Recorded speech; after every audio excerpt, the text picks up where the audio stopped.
Greetings, members, one and all of the Salivation Nation. Gold and silver could tank by Friday. Let's explore.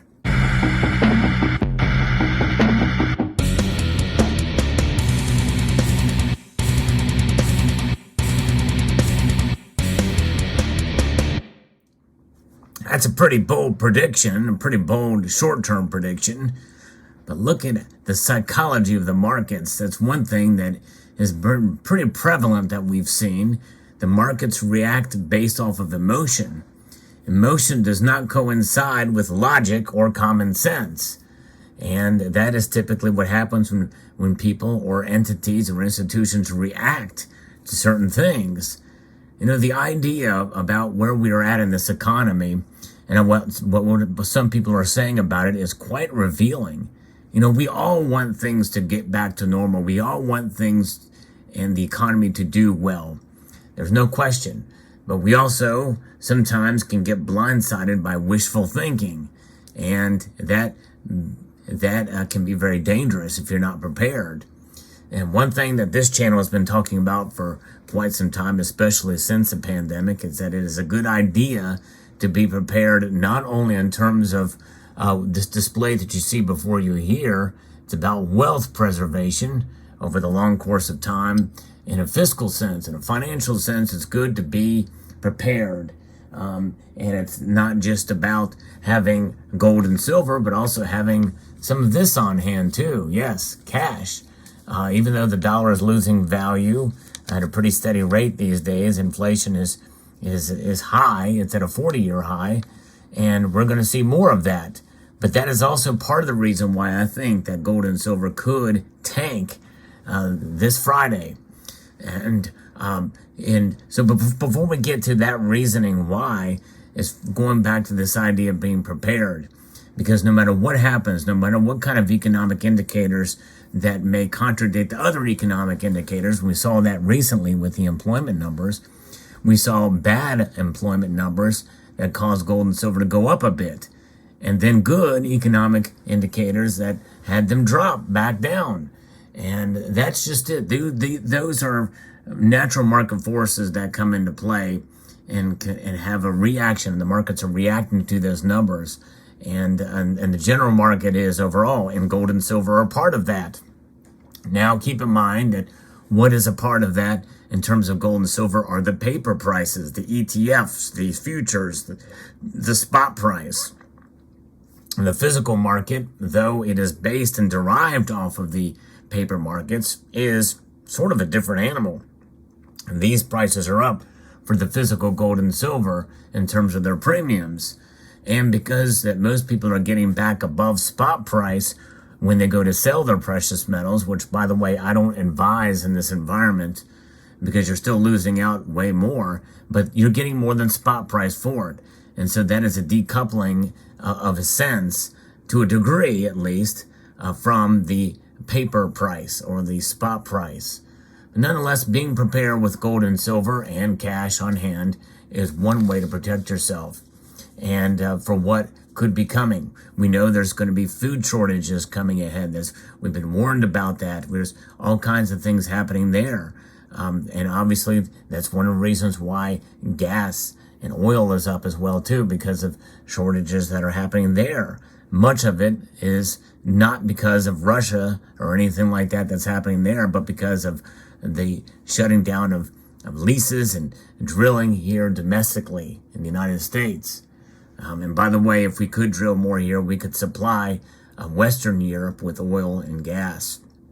Notwithstanding, it's about preparedness, not only in terms of those things, but also in terms of food, in terms of non-perishable items, because we know with inflation at a 40-year high and accelerating, that more than likely we are going to see things rise in price from here on out.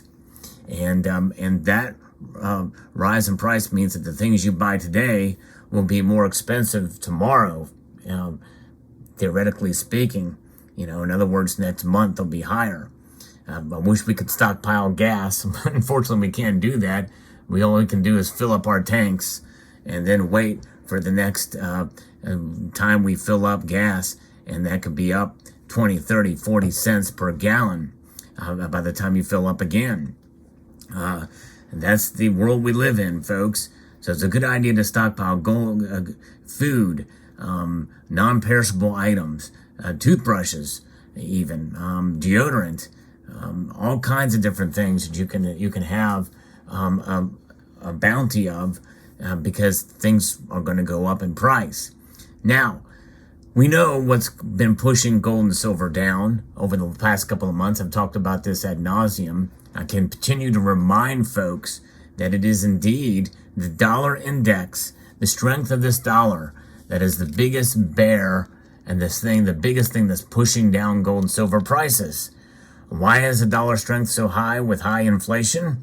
That is because it is the cleanest shirt in the dirty laundry pile.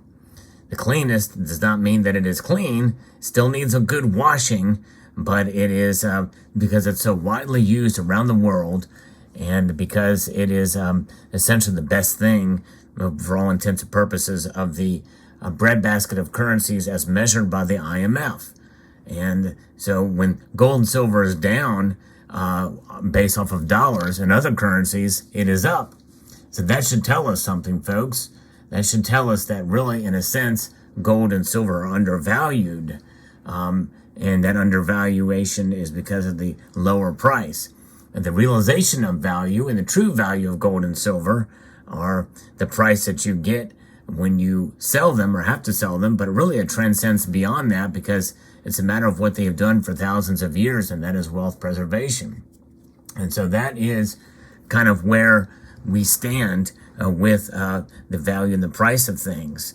And so that is the dollar and the increase in inflation and the thing that's holding gold and silver down in terms of that. Of course, we know that there's other talk about price suppression, and I don't want to completely discount that, but I do believe that natural market forces play a larger role. And so we have that. We also have bond yields that play a role in keeping gold and silver down.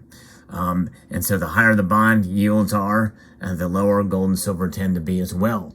Put those two together and you have a combination that could keep gold and silver down or make it fall even further, pushing it down even more, the price of these metals. But there's another thing that's having an effect on gold and silver prices, and that is these rate hikes. The rate hikes that are coming, coming through, and in fact, I think another one's coming very soon here, probably within the next week or so. I believe they're going to be meeting, and the Federal Reserve, and we may have an announcement of another rate hike, probably a 0.5 percentage point, and we'll have two of those probably in this summer, and that's a whole percentage point up, which typically tends to weigh on gold and silver prices in the short term. And so you have that coming, and you have got that sort of baking in kind of where we are at. We did see a rise in silver prices over the last day because of the Defense Authorization Act that Biden had talked about for solar panel production. And that's the second time he's done it. And essentially, it's very much a fascistic idea of doing this, and that's his way of fighting these high prices for fuel. But nonetheless, it's really an agenda. It is a climate alarmist agenda that he's got in place for that. And we know the tie-in with that, with what's coming with the Great Reset. And so those rate hikes are going to definitely put pressure on gold and silver to the downside. But the biggest thing that could tank gold and silver prices is indeed what could be coming out on Friday. That is the new employment numbers, not employment numbers, but inflation numbers. The new inflation numbers are going to be coming out on Friday, and that could weigh heavily on gold and silver.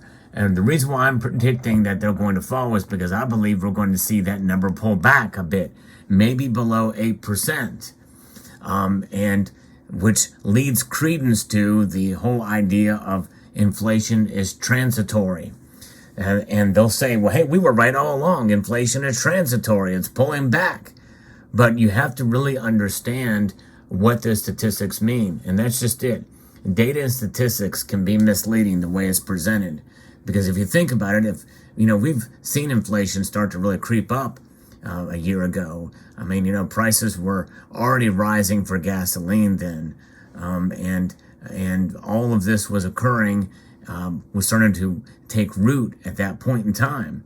And so when you have inflation rising above 5-6% a year ago, and then you add another, let's say it's 7.9%. Let's say that inflation will be 7.9% on Friday. I don't know. This is a prediction I'm making. Then all of the prognosticators and the media will say, look, inflation is going down. No, it's still at a 40-year high. It will still be at a 40-year high. It's just the rate of inflation from the past year to now this year has slowed because it was already at a high number. The baseline has increased. And so, therefore, I liken it to an account like this. Let's say the rate of murders goes up in a city 8%. And then until it's an 8% increase, so those numbers are actually up higher over 1 year. And then the next year, they are up only 5%. People say, well, it's cut down in half. No, it's just the increase has fallen by half. There's still 5% more murders than there were from the previously inflated number.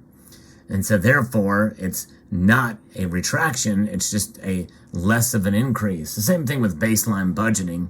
They say, well, we're cutting spending year over in the budget from the United States Treasury, that we're cutting spending, but in reality, they're just pulling back on the spending that they did from the previous year. They're still spending more. They're not cutting at all. At the same time, same type of statistical trickery can be done with these inflation numbers. And so we understand the reality, if you understand that concept, but the general market and the media and the politicians will make it seem like that inflation is going backwards. And then there will be the stock market will go up, gold and silver will go down. Everybody will think everything is just fine until it's not. And really, it's not even right now. But they want to make you think that. And so that's why I think we will see gold and silver tank by Friday, because of the psychology that will come out. Because, I'm telling you, if we're running at 8.3% or even a little bit higher this coming Friday, we're in real trouble. We're heading more towards the idea of potential hyperinflation. And by the way, these increase in prices in fuel that we've been seeing over the past couple of weeks here, especially a week or so, with day after day of new record highs, that's going to come back to these inflation numbers, and it probably will come in the next round, which means that it could go back up again, and then we could possibly see it spiraling. I don't know. It's anybody's guess. I'm not one of those that likes that is about doom and gloom. I want things to do better. I've always said that I would much rather, as a conservative Republican, by the way, a constitutional conservative Republican, I've always been of the mind that I would much rather see the economy do well and people do well under an administration that I don't agree with, typically a Democrat administration, than not, just so I could say, see, I told you so. I would much rather the economy do well in spite of their policies than the other way around. But nonetheless, we are in the reality we are in now. And sadly, most of us know what the root cause is and who's to blame. But we just have to press on. And nonetheless, do not be discouraged about the prices for gold and silver. It really is an opportunity if you're in the market to buy, and understanding that this indeed is temporary, because they're not doing anything to fix the root problem. So it's going to get worse one way or the other, no matter how it's spun. I hope you enjoyed this video and found it insightful. Let me know what your thoughts are in the comment section below. I do post videos on a daily basis. So if you're not getting notifications or not seeing it on your subscription feed and are interested in the content that's posted here daily, I encourage you to bookmark the channel page. I am also on Rumble.